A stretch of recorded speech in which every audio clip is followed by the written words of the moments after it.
I mean, from what I know, from what I've learned from my good friend John, you're the cinematographer here. You guys started off as a two-piece. Well, we started off as a trio. There was three for a long time. Since when we started up through like 2005, we were a three-piece. We had guitar. I was the bass player, and then we had a guitar player named Mike. And then he left, and we didn't really want to be a two-piece, but we couldn't find anybody else to step in. Out of necessity, we were a two-piece, and we were a two-piece for about what? And then we got really comfortable with being two-piece too. Because you were just working off each other, and you learn to just make this particular kind of sound and work with what you have and everything like that. And so we stayed a two-piece for a really long time, and we kind of we're kind of hesitant actually. Once you start adding, once you move from that two-piece thing, then it's like. This is like, now we're up to five. Now we're up to five, and so, but so we started two-piece for a while. We had a friend, Andy, kept just his girlfriend liked us first. Yeah. And then made him go to our shows. And then he plays bass, so he started badgering us to let him play bass. We're like, no, you're too busy. Because he was an 8-bit. He was an 8-bit. Yeah. Too busy. I remember that. You're too busy. You're never gonna have. Yeah, how are you gonna do both bands? He was like, no, you gotta let me. So we did, and he played with us for a year, and then his work just got too crazy, and then. In the meantime, Tom we had a guitar player, Tom. He asked to join, and he had actually played. He played on all our records. Almost all our records. He played on our records actually since our second album. Because we just know him as a friend, and after Mike left, Tom started getting trouble, and he didn't really get that. But we still we had put on the records and stuff like that. So he's kind of on record, yes, but then so and then he joined. And he was with us for about a year or two, and then he left February. Last week of January. That's the last week of January, and then which was kind of weird because he's been with us for a really long time. Yeah. But then to replace him, we got two people now. Yeah. You always go double. Bob, I think it was the show at the Echo. Yes, it was. Yes, that was a memorable show. That was the one where I instantly fell in love. Yeah. Let's be best friends in space. Yeah. Blew me away. Yeah, we let that was his last show, so we let him choose all the songs. I was able to swipe one of the set lists. The one that was missing the first track. That was awesome. So now we got Jalinda playing keyboards and Ray. And she kind of started playing with us on keys last There's a lot of overlap.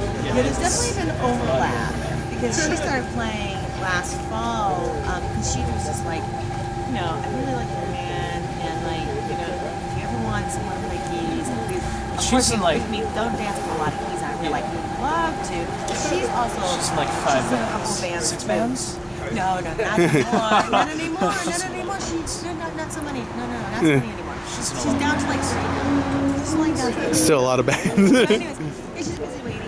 So we were at the time though, she was actually at the time she was but I said, okay, if you do have time, we love it because especially this new record has so much keys on it. We're we'd love to have that. But then only we can, and so she would play I said, when it wasn't a conflict, with other bands. And then Tom left, and we decided, move in this particular direction or whatever. And we've been wanting to add keyboarders to our band for a while. We get a new guitar, so we should also look for a keyboard. Just because it's gonna Eli said Tom had been with us, and his sound so we were like, the sound's gonna be changing a bit. Like we might as well make it, you know, like like really complete. dramatic. Yeah. So like let's do this. And we asked Linda, like we said, like look, we're asking you because you've already been playing with us for a while, right?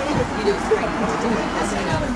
We want to give you first chance, but I said, but you know, like you're already in all these other bands, and like and like you be realistic, And so, but she was like, and then other things were like happening at the same time. So actually, it turns out now she's like not in like now she's actually I think she's only in 3 bands right now. So that's so it's not actually that bad. For her, that's like not that bad at least. and then we shouldn't forget Ashley too, because Ashley. Yeah, and Ashley joined after Andy left. Yeah, Andy left, and Ashley had been playing in our other bands, Cobra Lilies, and then so then and she'd been filling in for Andy when Andy couldn't play, and so when Andy left, we were like, do you want to play? And she said, So that's the lineup now. So and then Ray, we asked Ray, and then Ray, we've known Ray forever. Actually, we've known Ray the longest of anybody. Yeah. Well, since he was with Maxwell Demon, right? Yes. I recall seeing you guys at the Mr. Teeple. Very first time, like one of the very first months we played, we met Ray and Maxwell Demon.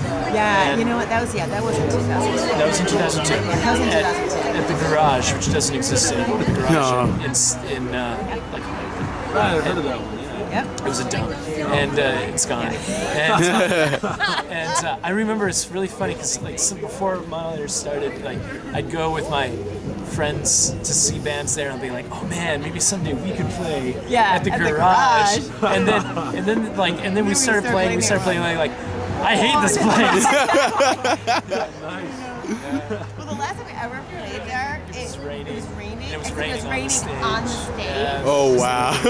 Yeah, next to the microphones and the other electrical. Oh man, that's just dangerous. Yeah, that was really It's a fun. weird place. Literally a garage. Yeah, literally. Yeah. So I kind of felt bad when it closed because we played there a lot, but then I kind of didn't feel bad.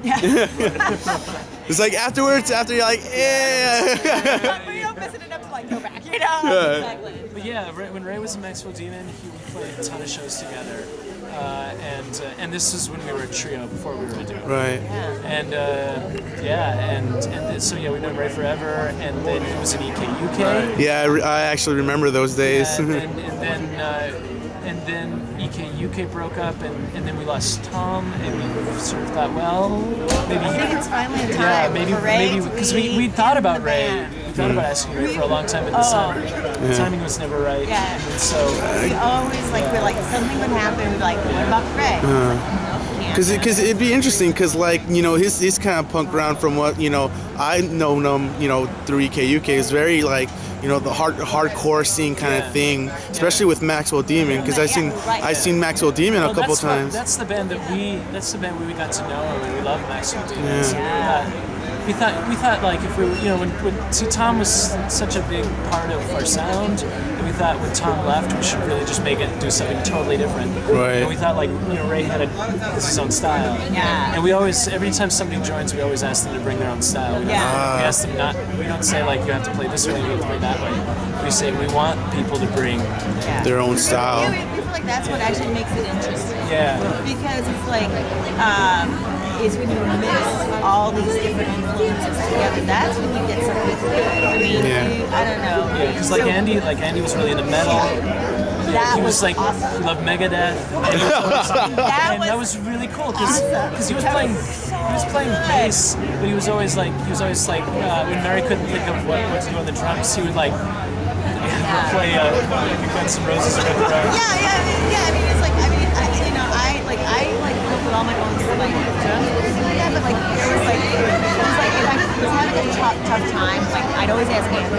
Yeah. Because he always had had the good best ideas, like because he had like these we would never metal have thought of. ideas that like they were like really like aggressive and hard and like perfect. They were just absolutely perfect, and they're all these like So that awesome. And that's what I was going to ask about also, like the sound. What I love about the sound of Modulators is that you can't really pin it down because there is a lot of like different influences, a lot of different like, contributions. Yeah, well, I mean, it's like I said, I mean, Mary the consistency would be the two of us because we've been like, you know, in all the versions. But then the sound